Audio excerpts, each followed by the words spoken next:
If you're anything like me, you should probably stop playing so many video games, but apart from that, you've probably played so much Factorio that you might start looking towards mods to help keep the game fresh. But then when you find one, you want to be sure it's something good, so you start looking for some videos and get nothing but 20-hour playthroughs broken up into 30 parts that never even finish. If you're me, hopefully this video will be what you're looking for. Or you could just be here to watch me suffer. That's fine too. Today we're going to be playing the Rampant mod. It does a lot of things to the biters, but suffice to say it makes them much harder. Since this is meant to be a mod showcase of sorts, I'm going to be playing with all default settings, since I can only assume that's the way that the mod creator intended it to be played, but there's loads of options that come with this mod to make it easier or harder, as well as things like making biters only attack at night or ignore railroads and power poles entirely. So if you're looking for a challenge, but not that much of a challenge, don't feel too intimidated by it. Anyway, to make this even more fun, we're going to be playing on the Death World preset, which means twice the number of enemy bases that are twice the size, closer to spawn, and absorb half as much pollution, which basically means that twice as many biters are going to appear. I've also added the Armored Biters mod to make it even spicier, and alien biomes to make it look a little more interesting. I've beaten Death World multiple times, as well as Death World Marathon, and it always felt more like it was testing my patience than any kind of skill, so how hard could this be? Well, that's not too surprising with a nest that close to the resources. I'll make the gun turrets faster next time. And some ammo. Oh, God. So I need more than 2 gun turrets. 4 turrets protected by pipe walls and 4 furnaces dedicated to making ammo should be enough. Well, I made it an hour that time, so we're getting somewhere. I think it might be time to admit that this is a little bit harder than regular Death World.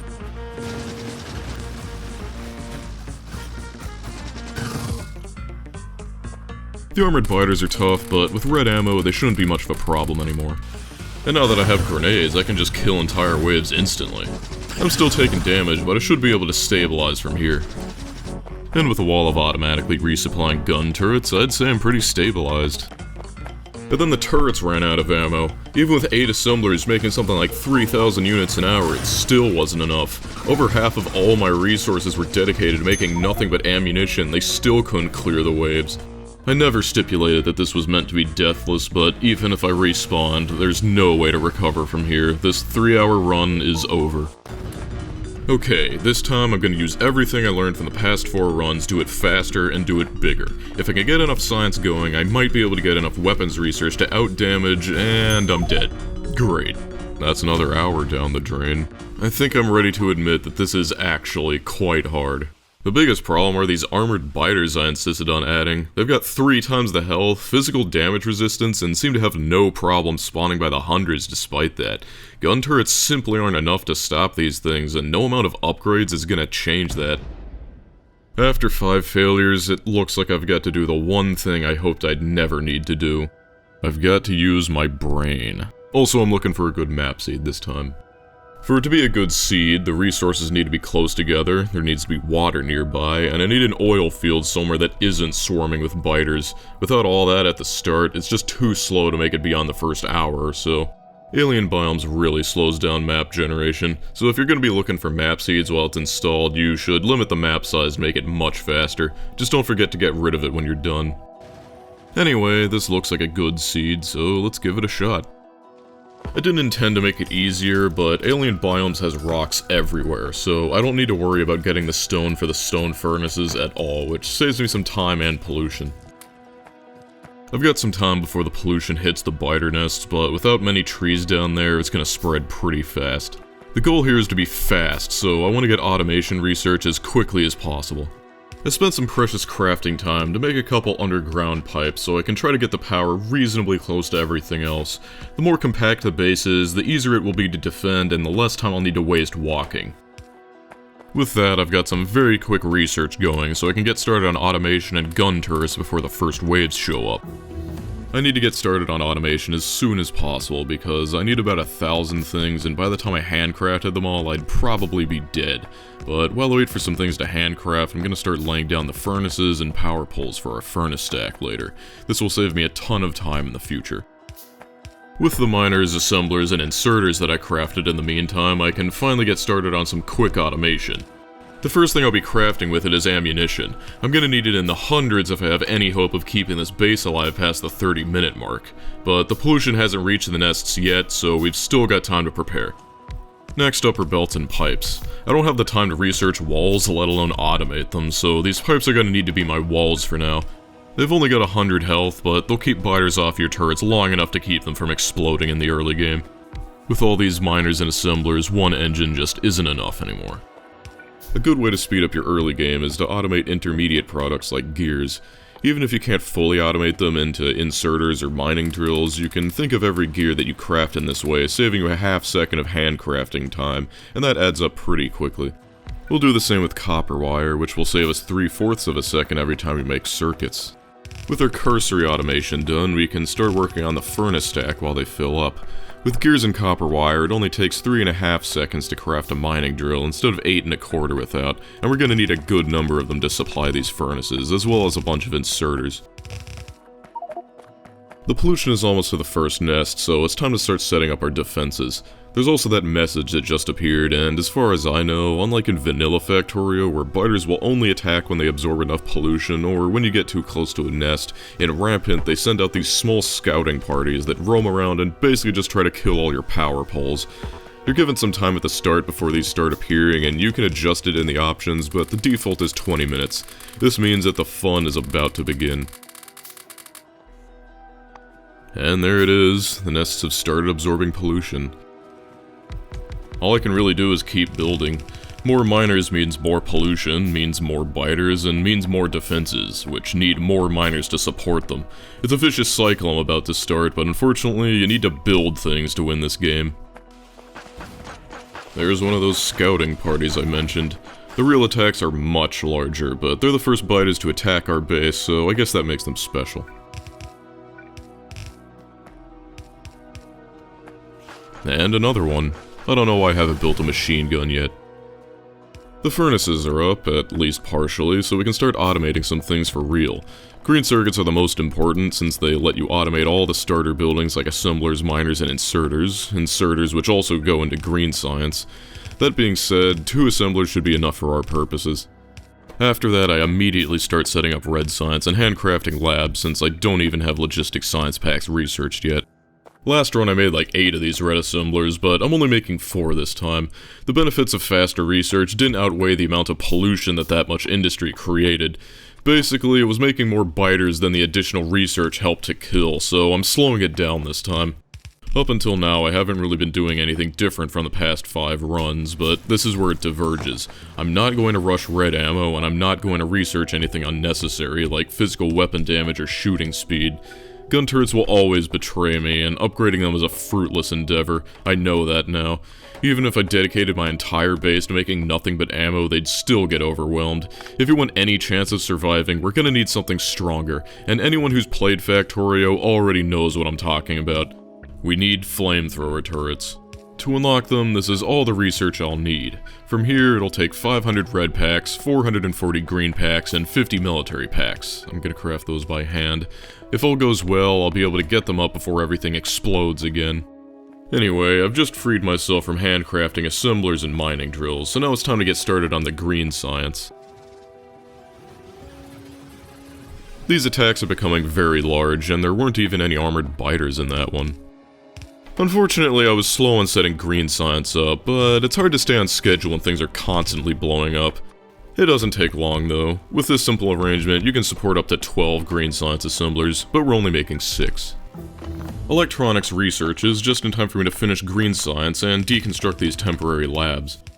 On my way to refuel some of the old dirty automation, I realized that a nest of biters has expanded right next to my base. This aggressive expansion is almost certainly because of Rampant, and there's nothing I can really do about it right now. I've got more important things to worry about, like setting up more labs. Military 2 is the first thing I'm going to use my green science on, not just for the red ammo, but for the grenades. Grenades are extremely powerful in the early game, capable of clearing entire waves that would take out several turrets in one blast, so they're a real high priority right now. And while I was in the middle of building them, this happens.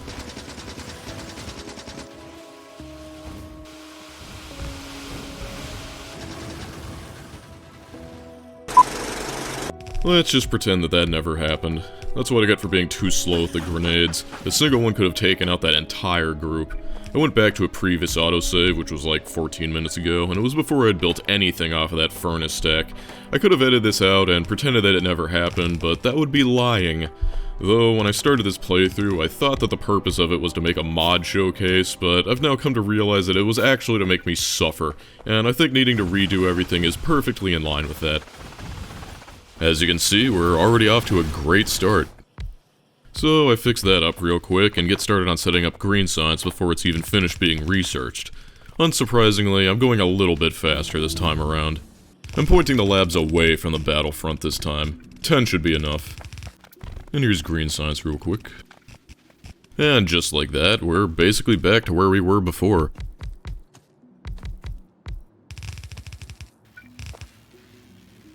I'm putting my brick forges here to keep the base compact. I'll need them for military science, and eventually I'd like to switch from pipes to actual walls, so getting them out of the way early will be very helpful. I'm also setting up grenades as early as possible this time. They're also an ingredient in military science, but mostly I don't want to need to reload again. From here, my job is mostly to not die while my labs chew through research, and grenades should help with that a lot. Steel is the last important ingredient, but instead of mass-producing red ammo like I did all the other times, I'm going to use it for making engines and flamethrower turrets.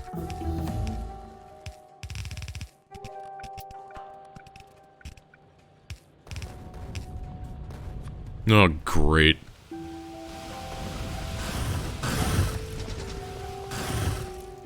Well, looks like I'm rebuilding green science. At least it shows how powerful the grenades are. I had to turn off alert sounds, because if I didn't, half the video would just be... But it does stop me from realizing things are exploding from time to time. If only there was a way to make alerts only sound for things you actually care about. Anyway, back to what we were doing before we were so rudely interrupted. Our research is progressing nicely, but our defenses are not. Maybe after 10 attempts I'd be able to do both at the same time, but unfortunately I'm only on attempt number 6 right now. I want to get some engines up so I can turn them all into flamethrower turrets later. Apart from enough red ammo to make 50 military packs, this is pretty much the only thing that I need steel for.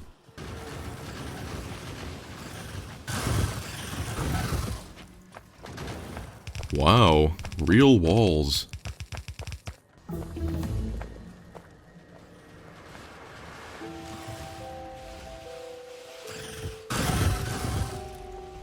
Yeah, so blowing up my own base is less than ideal, but it's the only way that I can deal with these waves. There's only 4 things left to research now, so as long as I keep fighting them off with grenades, I should be good to go. Oil processing is up, so it's time to start worrying about military science and set up some red ammo. I only need 50 to make all the packs I need, but some extra doesn't hurt. This is probably the 5th time biters chewing through my water pipes has taken down my power grid. It's hard to even see what broke through these piles of corpses. This is the real challenge. Between blowing up biters and rebuilding what you blew up, there's hardly any time left to expand the base. Anyway, I start handcrafting some military science. You get 2 per craft, so I only need to do it 25 times in order to get all 50, and at 10 seconds each, it'll only take about 4 minutes of handcrafting to get all of it. It's almost certainly faster than automating it, and for how powerful flamethrower turrets are, I highly recommend it. Oil processing is done, and with that, flamethrowers are now only 2 researches away. But as you might know, flamethrowers are quite useless without fuel, so we'll need to get our hands on some oil. I craft some pump jacks and start heading down, only to find that our once pristine oil field has now been overrun by biters. You can see there's already a big swarm gathered there. I don't really have the ammo or the turrets to take them out via turret creep, nor the time to get the ammo or turrets, so we'll need to make do with grenades and fish. After dealing with that swarm, I break off to get some fish, and then I notice another massive swarm moving in on my base to my right. If an attack this big hit my turrets, they would definitely win, so I'm glad I was able to catch them off guard here. That infested oil field is gonna slow me down, but I think it's small enough for us to handle. After a quick restock, I'm off. It's only been a minute or 2, but another large attack group has already shown up.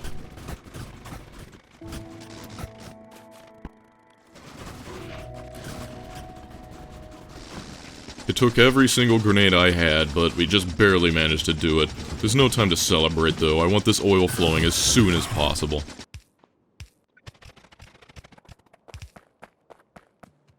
This is what happens when I leave my base for 1 minute. Didn't even have any grenades left, so I had to run for more before I could do anything. This is where I'm going to store all the oil to be our fuel. Soon it will flow like the black sticky heart of our base. I slap down our pump jacks over the corpses of our enemies and start hooking up the pipes. Aesthetics are not a concern here, I just need it now. Hook up the power and then suddenly we have precious oil pouring into our base. But that won't last long now that these pump jacks are giving off their own pollution. It's only a matter of time before the biters show up to this outpost, but with flamethrowers almost done, hopefully we'll have a chance of fending them off.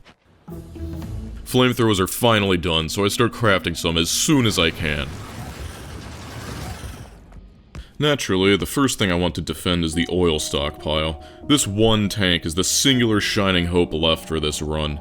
It's hard for you to tell with the editing, but we're under attack constantly, and our makeshift defenses are at their limit with only yellow ammo to work with. I'm doing worse than attempt 4, but at least this time there's hope. The next most important thing to defend is the oil field. I want to keep this thing up for as long as possible so we can stockpile as much oil as we can, since the moment a biter chews through a power line, this place is going down.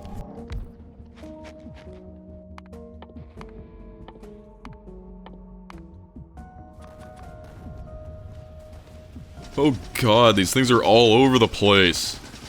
This is what happens when I'm not around to grenade them before they make it through the turrets. Can't even grenade them easily. It's doing more damage than they will. But I've got to do something. So much for doing research. Not even 30 seconds later, I see this happening down below. I try to rebuild to eke out some more science, but I've got no gun turrets left on the front and hardly any ammo. I wish I could just envelop everything with walls and flamethrower turrets already, but I just don't have enough yet. Remember that nest that moved into the coal patch in that alternate reality? Well, it's back.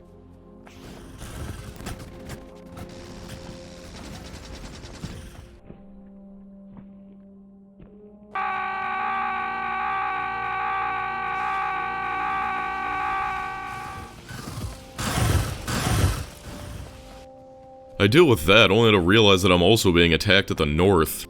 I make it just in time to save the miners and assemblers from being blown up, but I can't do much else.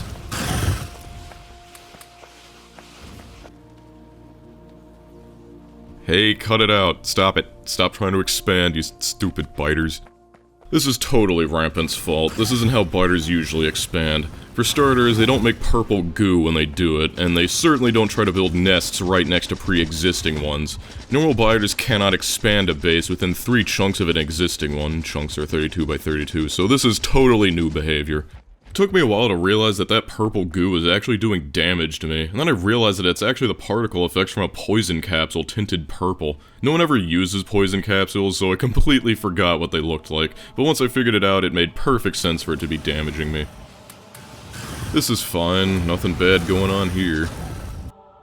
Ah, some more expansion by the pumps. I don't think this place is long for the world, but this will help it survive a little bit longer. And then they ran out of power.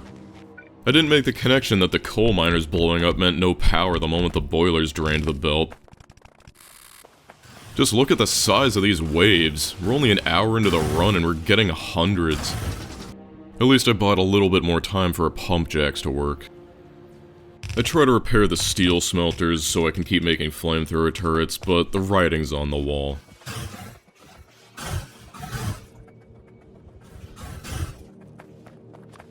And here's another wave, with the corpses of the last one still there in the same spot. And is it just me, or are these bases getting closer? You can see this constant stream of them just pouring out like ants. I've got 56,000 oil stockpiled, and I hope it's enough. They really want to expand to this coal patch.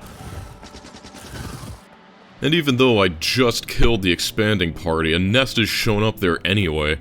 I'm starting to realize that these nests are multiplying without expansion parties. I have no idea what causes it or exactly how it works, but I know new nests are appearing next to existing ones, and they're slowly getting closer.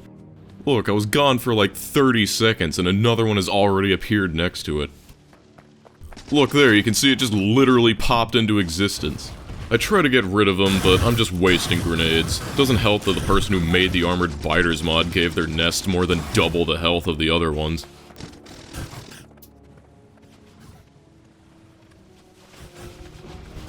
I just realized I'm out of fish.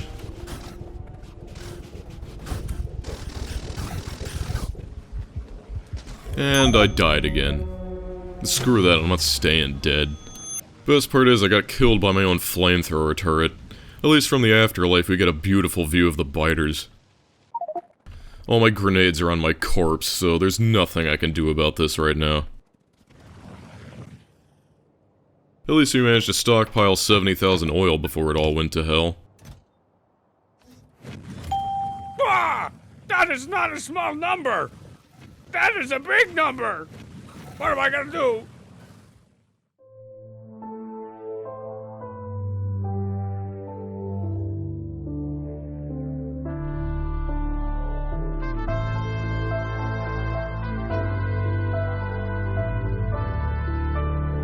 So, this is what happens when you leave your base undefended for a couple minutes in Rampant Death World.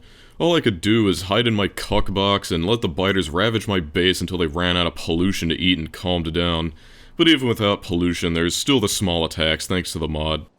Now, this might seem hopeless, but I'm confident that a new base will rise from its ashes. Before everything exploded, I stockpiled as much as I could and spent the whole time handcrafting flamethrower turrets. Now that I'm not being attacked anymore, I might have a chance of actually building something. Without any power, this outpost is useless, so I'm just gonna grab all the flamethrowers so we can use them in our base. Now all we gotta do is build it.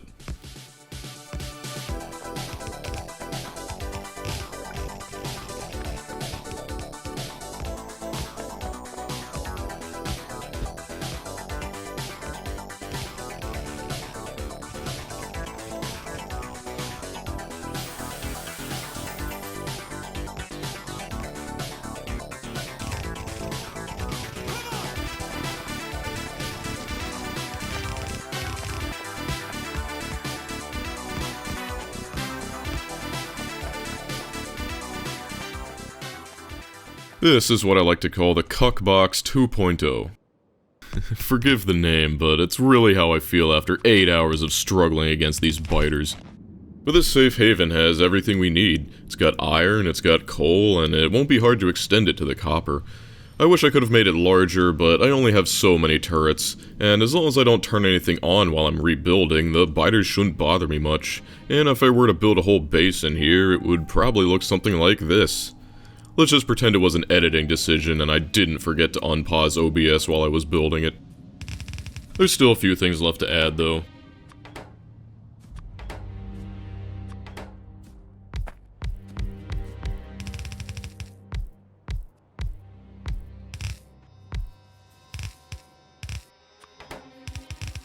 With all this in place, we're just about ready to turn it on. Obviously, we can't forget the copper miners. All the attacks come from the north, the south, and the west, so it's unlikely that they'll attack here, but this one little nozzle here will be enough to take on anything that does show up. With that, I grab some of the coal I stashed away, and it's time to turn her on.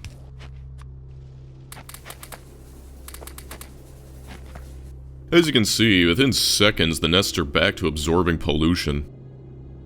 But now, iron ore and coal are flowing from the mines. Now our first bottles of red science are finally showing up. It feels weird to be excited about red science this far into a run, but that's what I signed up for, I suppose. Here's our first major attack since turning on the new base. You can see how effortlessly these flamethrower turrets take them out, and practically for free, consuming only 3 units of oil per second, but even at that rate, we're already down to 60,000, and if these ever run out, the run's over. Gonna want some more grenades too, but as medium biters start showing up, they're gonna become a lot less effective. Still, they're always used in military science. Just look at all this crap outside my walls. Steel furnaces are twice as coal efficient as stone furnaces, so anything to make our starter coal patch last longer is definitely welcome. I have a feeling I'm going to be needing a lot of these. If only there was something that could repair these walls for us. Over in the production tab, you can see we're consuming over 500 units of crude oil a minute. It varies a lot, but it puts a definite time limit on how long we can sit in relative safety. If it stays at that rate, it means we can last another 2 hours, but as this base produces more and more pollution, I expect that number to go up. I keep obsessively checking my oil levels, but there's not much to do but wait for research and supplies and just trust in my walls. You can see the medium biters and snappers mixed into the corpse pile now, but there's still no match for the flamers.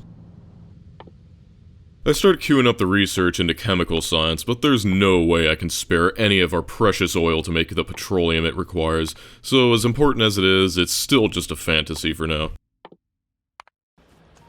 Right after I queue up the research, I look over and see that a nest is expanded right next to my wall, just outside the range of my flamethrowers.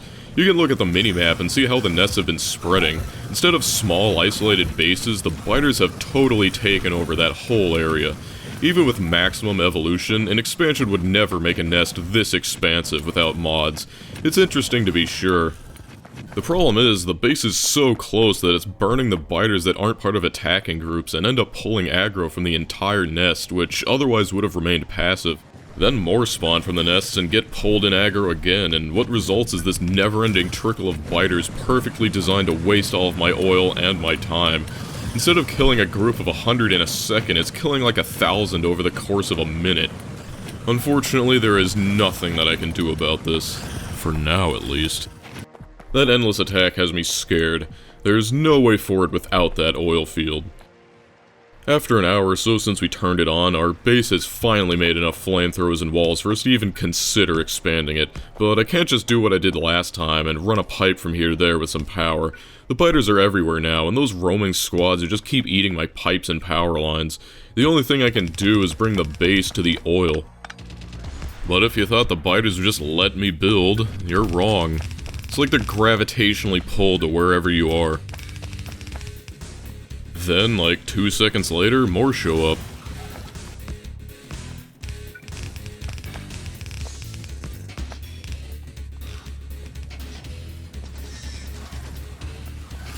They sure are persistent, and a lot more dangerous now that one grenade isn't enough.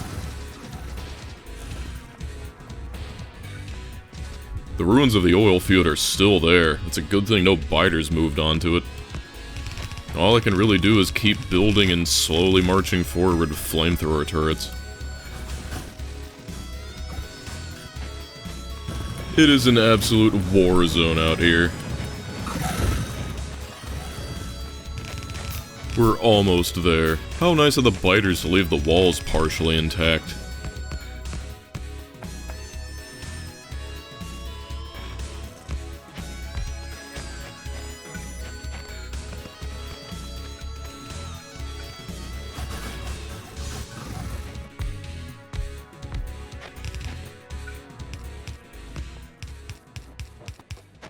Oil acquired. It's only 6 patches, and none of them particularly rich, but they never run out and should be plenty to feed my turrets. Not only that, but now we can start safely working on some chemical science and make the robot dream more than just that. First, we need to expand the box. We're really lucky that the biters never expanded this far. Expansion has a global timer, so maybe they just keep spending all their expansion points on the western front. Whatever the reason, we've finally got some more room. I could just jump some oil off of the flamethrower turrets for our refineries, but I want to make sure that they only use as much oil as we can spare, which means a circuit condition. I'm eventually going to want to switch the turrets over to light oil too, for the damage boost and efficiency, so it's a good idea to keep the fuel lines separate, although the routing is a bit of a pain. We're not going to need many refineries. With only one tiny oil field for the foreseeable future, we'll probably max out our throughput with only 2. I'm already routing water just to get ready for advanced oil refining, and I'll need it for the sulfur anyway. While I was building that, I noticed something weird. My oil outpost isn't under attack. For some reason, all of the biters are just standing around their nest in this square pattern and not moving. No idea if their AI broke or something, but I'm not complaining. Hopefully this is one of the last rounds of repairs I'll need to do. Coal for plastic. Sulfur for science. Green circuits for the red circuits. Turn on the petroleum. Make the red circuits. Well, that didn't last forever. And finally, the engines. Put all that together and you get chemical science.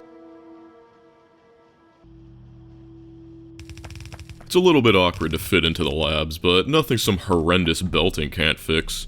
If you wanted to see good designs, you came to the wrong playthrough. Can't even fit into all the labs, but still, that's chemical science flowing. Yeah, you should be able to guess what we're going for here. Also, just in case there's one guy who's never seen research queuing before, you need to enable it before you start the run. We're low on power ever since we added all that stuff for chemical science, so I'm squeezing in engines wherever I can fit them. I'm making more red circuits than I need right now, but I'll always need more later, so a buffer is the best thing to do in these situations. Hopefully this will be the last round of repairs. Robotics is done researching, but I've been so busy repairing things I haven't even had time to switch over to advanced oil refining. But now, we've got some time.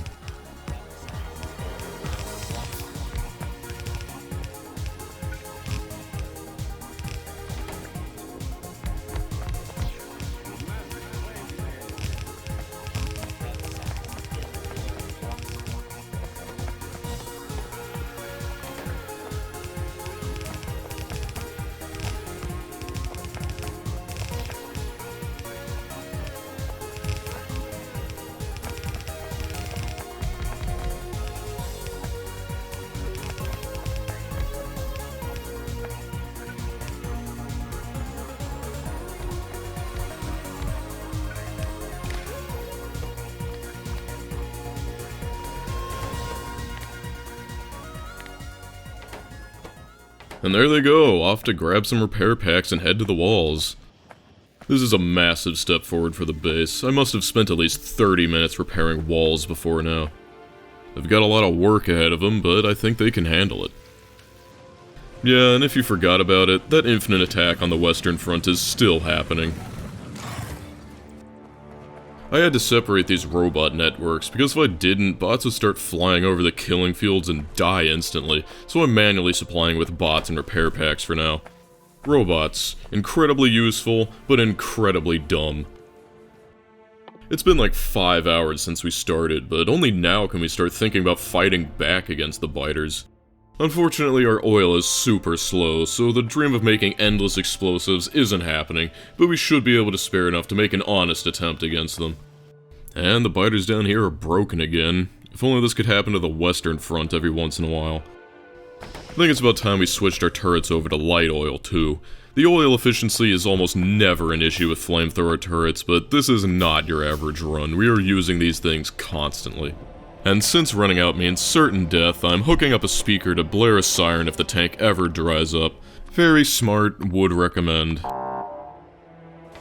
Obviously we don't want to waste all the oil in the turrets, so we just pump it right back into the system and hook up the light oil instead. Before we can start thinking about major military research like tanks, we need military science. But fully automating it is a hassle, so I'm just making the red ammo and then hand supplying it with the grenades and walls that we already automate elsewhere.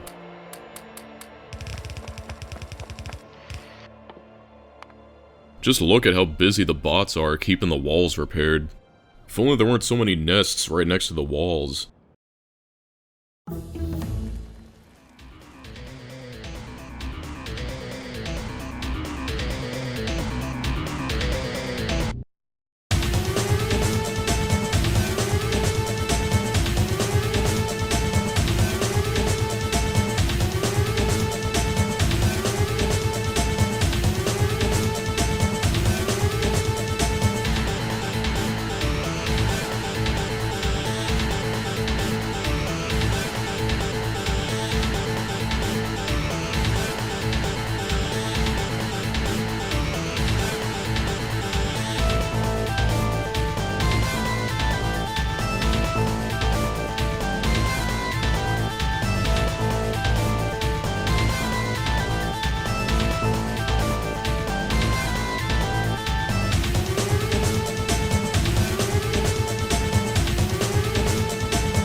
Well, that was something. Took like 400 shells, but I managed to clear all the biters out of that area and capture it with walls. Though I royally pissed them off in the process. I'm getting big biter attacks now, so clearing nests like that will be significantly harder in the future. Ironically, the only reason I could clear a nest that large was because of Rampant. Spitter's projectiles are faster, but easier to evade, and don't leave slowing pools of acid for nearly as long, so it's possible to strafe a base and have all of the goo dry by the time you make it around again. That absolutely isn't possible in vanilla, and I love it. Also, Spittle projectiles get blocked by walls in this mod, thank God, so my pipes are safe. Anyway, my reward is another patch of coal, which is good because that starter patch was beginning to slow down. I also get to use it for more power. With this, we shouldn't have many more power problems. Now that we've got self-repairing walls and some space, it's time to start thinking about making a real base. Our starter iron patch is running low, but fortunately there's 2 more patches that I captured just to the east. It wasn't very difficult, it's not like there were biters there, but I just wasn't going to sit around and wait until there were. Unfortunately, neither of these patches are very big, but they're better than the starter patch, and that's all that really matters. 48 steel furnaces will give us a full red belt of iron to work with. It's not much, but it's better than the yellow belt we have right now. And we'll fuel our new furnaces with the coal we just captured. And we're gonna want more copper too. Obviously the first thing we make is circuits. With this, I can start automating all of the luxuries I never had the time or resources to make until now, like yellow underground belts. It's been over 7 hours, and I'm only now automating red belts. What a run. After that I make steel, then start automating pretty much anything else I can think of. What? How did this thing get in here? I might have found the reason. Guess I need 2 repair pack assemblers. Oh no, we've got a breach. This is what happens when I run out of repair packs for 1 second. I've gotta get these turrets back up. So usually Deathworld runs are over difficulty-wise the moment you get bots and flamethrower turrets, but Rampant is the gift that keeps on giving. Normally I'd call flamethrower turrets overpowered since they can single-handedly hold off entire waves of big biters for basically free, but here I think they're appropriately balanced. Only like 20 minutes later and the nests have already expanded back up against my walls. I upgraded my weapon shooting speed so I can actually take them out a little bit faster, but still, this is ridiculous.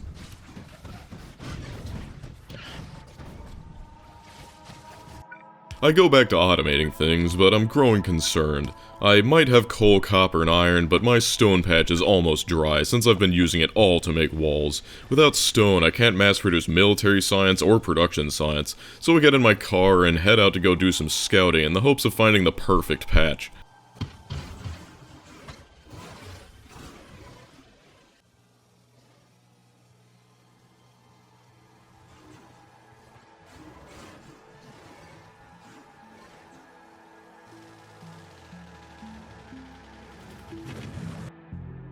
So here's what I learned. There is nothing useful anywhere. There is no stone or oil anywhere convenient. I can't believe I'm being held back by stone of all things, but I'm not sure it's even possible to get to these patches. They're extremely far away, and I need to kill hundreds of nests to clear a safe way. Things get very complicated when I can't just expand my box over it. Maybe if I had maximum research, but I don't. Back at the base, I keep losing bots faster than I can build them. 4 assemblers making flying robot frames isn't enough to keep up with the losses, so I double it awkwardly and just hope it's enough. I'm automating stuff for trains, and I hope I'll get to use them soon. Over in our kills tab, you can see that we're only losing about 1.5 robot a minute for now. I start making some batteries and build a single assembler for processing units to use for personal equipment. The batteries are for laser turrets and accumulators. If laser turrets can ease some of the damage off the walls, I won't need to sacrifice so many bots to repair them. I considered landmines, but the attacks are so frequent the bots will just die on their way to replace them.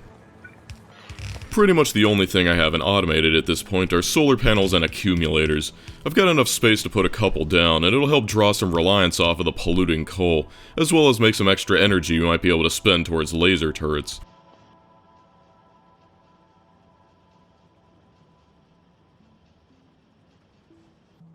So I was like, oh yeah, let's make laser turrets and accumulators, and then I remembered I have no oil supply and killed off all of my red circuits and chemical science. Oops. And I need the batteries desperately for robots, so it looks like my dreams of solar and lasers aren't happening. I keep looking at the map in vain, as if I'd somehow see some oil or stone that I overlooked. Some kind of biter-induced madness, I guess. I'm capturing this area to remove that inner corner there, and hopefully stop the bots from flying over enemy attacks and dying anymore. Let's see if these laser turrets accomplish anything. At least I got some solar up before I ran out of oil. And I gotta clear some nests again, never really ends. So without a steady stone supply, I can't advance much in my research anymore. I set my sights on a patch to the north over the water, and I figure I can make a train for it. I'm losing a lot more bots now, and it's steadily going up. Did I say steadily? I meant rapidly. It's probably because of crap like this. Big worms can outrange the flamethrower turrets, and the nests are back up against the walls. If you think that this is a lot of biters attacking my wall, these attacks are constant. It's like this permanently. The nests keep expanding. If I don't clear them off the walls, I lose all my bots, but every time I blow up a ton of nests, they just get stronger for next time. It's like Sisyphus and the boulder, except his rock didn't get heavier every time it fell down the hill. These flamethrower turrets are extremely powerful, but if these things ever make it to behemoth biters, I'm done for. It's not like I can rely on laser turrets, just look what they're doing to my power grid. And I had to do it, but killing all those nests just pissed them off. I lost 300 construction robots in a single minute. Oh god, it's begun. I'm out of robots in my buffer chest. There's only 300 bots left in the network. I set it to stay at 500, and last I checked we had 500 bots in the buffer, so we are hemorrhaging bots right now.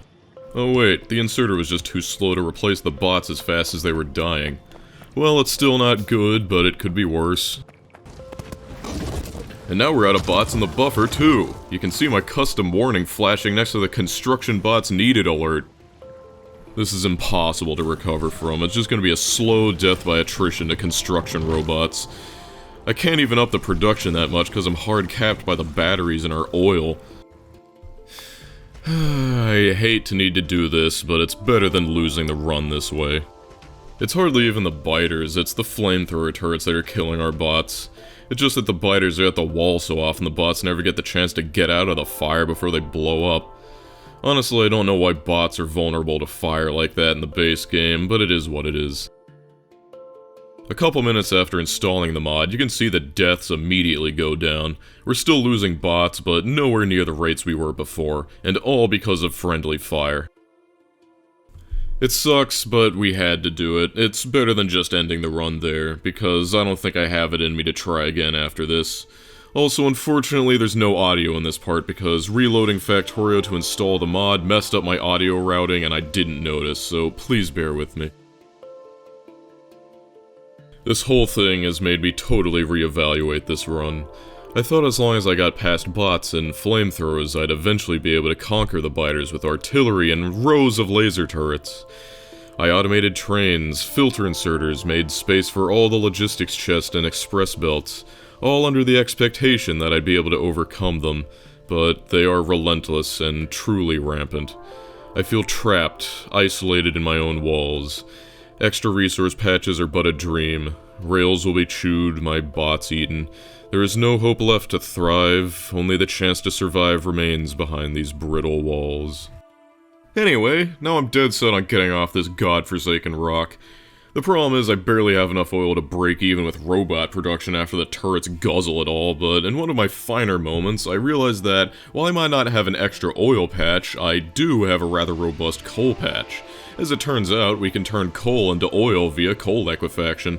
I just need to gather 200 bottles of production science to do it. Fortunately, I already had electric furnaces automated, and rails as well, with what's left of our starter stone, so all I need to do is make some productivity modules, and we're off. Coal liquefaction is a little rare to see. Most people have probably never even used the recipe because it's something you only ever see for a large base with excess coal, but it's absolutely perfect here. It's one of the more complicated recipes in vanilla Factorio since you need to route its output back into itself to create a loop, but it's easy enough. We also want to set up a bunch of cracking, since it's not like we can use the ocean of heavy oil this process creates without cracking it down to more useful petroleum. Since I want to use my coal for oil instead of electricity, I'm setting up a hacky way to turn off the steam engines unless the batteries from solar run out. All you gotta do is wire an accumulator to the offshore pump supplying your boilers and shut it off unless the batteries are below a certain threshold. That way you won't waste as much coal and create excess pollution. Coal liquefaction is done and we're ready to turn it on. First we need the starter oil, which I'm just gonna provide with barrels. But look at that, petroleum and light oil are flowing into the system. If we consult our fluid production chart, you can see just how much more oil we're making now. We shouldn't need to worry about it at all anymore. And the sound's back. Hooray! So if all we want to do is win, from here we'll need 1,600 purple science and 1,300 yellow science for these technologies. The purple science is the main concern, because it takes 17.5 stone for each pack on account of the rails and furnaces. That means to make 1,600, we'll need 28,000 stone, which is more than what we have left in our starter patch, so we're going to need to capture another one. As you can see, it's mostly big biters now. Trains are out, they just attack the rails, so all we can do is build to it, and you remember how well that went last time.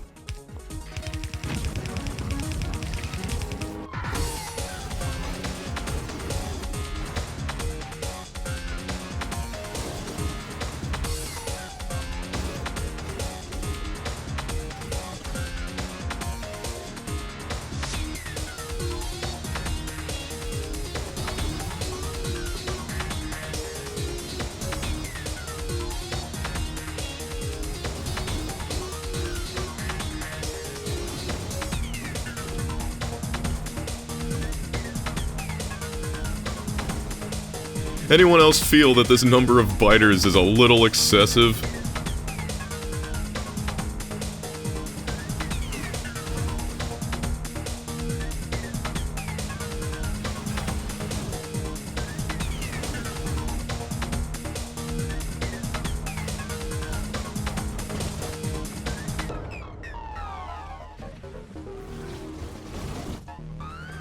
The bots are all dead here, all I can do is manually replace the walls whenever they break.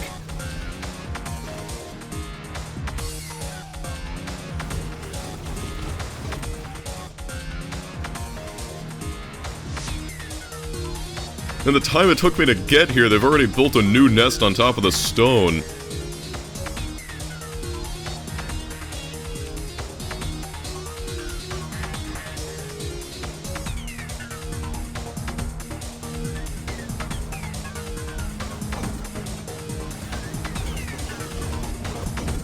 And within moments, they've expanded again. It's like they know this is what I'm after.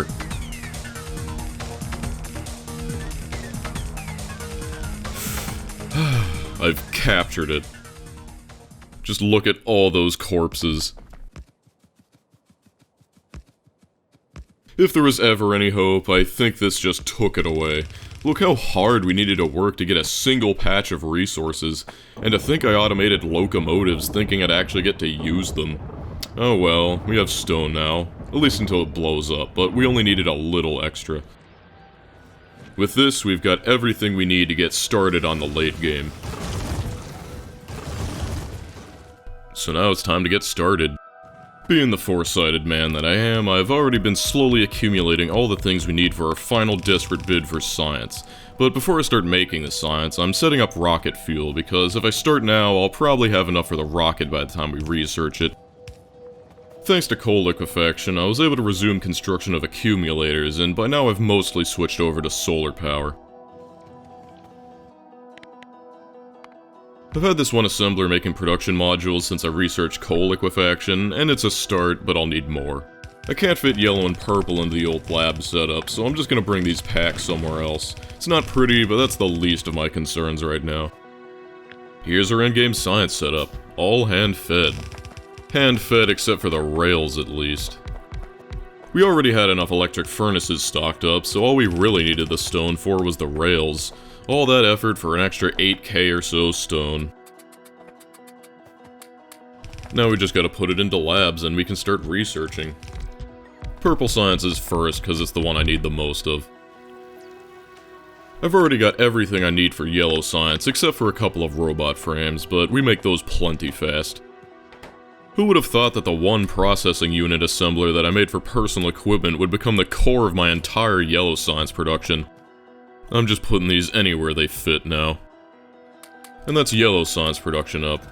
Not much to do from here, but wait. Not much apart from concrete and productivity module 3s, that is. This is where I'm gonna put the rocket. I'm just gonna stand here for like 30 minutes. Okay, rocket control units are done, which is the final component for the rocket we're now researching. It's gonna be a while, but it's gonna take even longer for these RCUs to finish.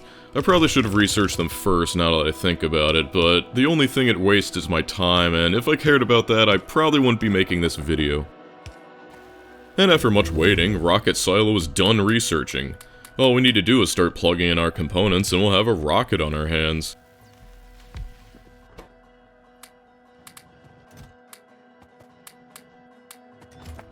As expected, we are way behind on RCUs, but now that our red circuits aren't tied up in chemical science or purple science, they should speed up.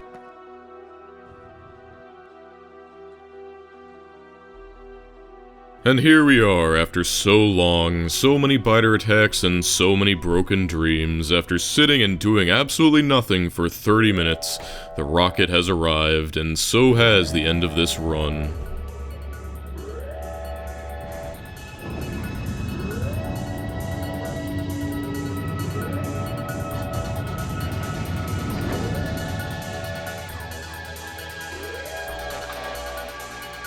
And now, get me off of this godforsaken planet.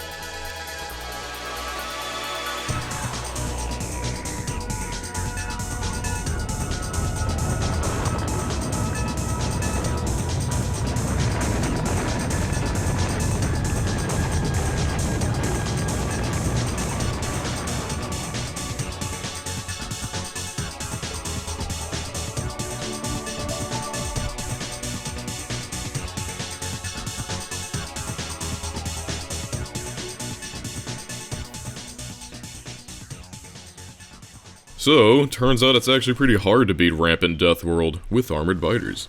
It's hard for me to even call it a victory, because I had to first find a good seed, reload once, respawn once, then download a mod that made my bots fireproof. All that after 5 failed attempts. Plus, it's not like I could have made a proper base after that victory. Launching the rocket was about all I could do. It's a hollow victory, but a victory nonetheless. So, how did I feel about the mod? I thought it was pretty cool. I like the walls blocking spitter projectiles, as well as their goo drying up faster. The way the bases expand is also pretty neat, as long as you're not in the position I was in. It feels a little more natural for the bases themselves to expand, rather than just spawning at the same 12-something nests every 3 chunks. I feel kinda bad, because Deathworld probably isn't the best way to show off what this mod can do, since all I could do is hide behind walls and get hammered. I think it would be pretty fun on normal settings, along with the options to make biters ignore rails and power poles. Also, props to the Armored Biters mod. Despite being the bane of my existence at the early game, they didn't look out of place at all. My total number of kills was something like 400,000 enemies. I've got another file where I killed 1.1 million, and the only difference, one was 17 hours long, the other was 280 hours long. To be fair, it was a run with the space exploration mod, so it's not quite the same as a mega base, but it should give you an idea of just how much stuff was dying all the time. If I turned on the alert sounds, you would have heard it beep multiple times a second. I think I lost like 6,000 robots total along that run. Anyway, thanks for suffering along with me through this journey. See you again soon.